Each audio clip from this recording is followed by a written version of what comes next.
فأما من طغى وآثر الحياة الدنيا فإن الجحيم هي المأوى আল্লাহ বলেন, ও দুনিয়ার মুসলমান ইমানদার আল্লাহর গোলাম, দুনিয়ার জমিনে যদি তুমি সীমা লঙ্ঘন করো, সীমা অতিক্রম করো, দুনিয়ার জমিনে তুমি কিভাবে করবা, কিভাবে চলবা, কিভাবে বলবা, প্রত্যেকটা সেক্টরে আল্লাহ একটা সীমানা দিয়ে দিয়েছেন।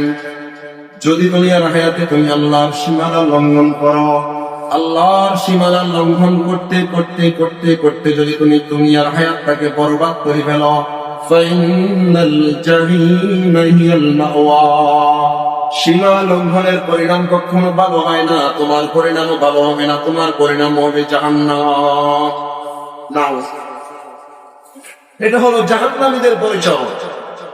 পক্ষান্তরে আল্লাহ বলেন, যদি তুমি দুনিয়ার হায়াতের সীমা লঙ্ঘন না করো, দুনিয়ার হায়াতের সীমা লঙ্ঘন না করো, দুনিয়ার হায়াত কাটা, তবে وأما من خاف مقام ربه ونهى النفس عن الهوى, আর যদি দিলের ভিতরে খৌফ ও খাশিয়াতে হুদাবন্দি থাকে, দিলের ভিতরে যদি তোমার আল্লাহর ভয় থাকে, দিলের ভিতরে তোমার আল্লাহর ভয় রাখার মাধ্যমে যদি তুমি দুনিয়ার হায়াতটাকে ঈমান ও আমলের পিছনে মেহনত করিয়া তুমি শেষ করো, ইমানের পিছনে মেহনত করে দুনিয়ার হায়াত শেষ করো, আমলের পিছনে মেহনত করে দুনিয়ার হায়াত শেষ করো, তাহলে তোমার জন্যই রয়েছে সুসংবাদ জান্নাতের। সুবহানাল্লাহ।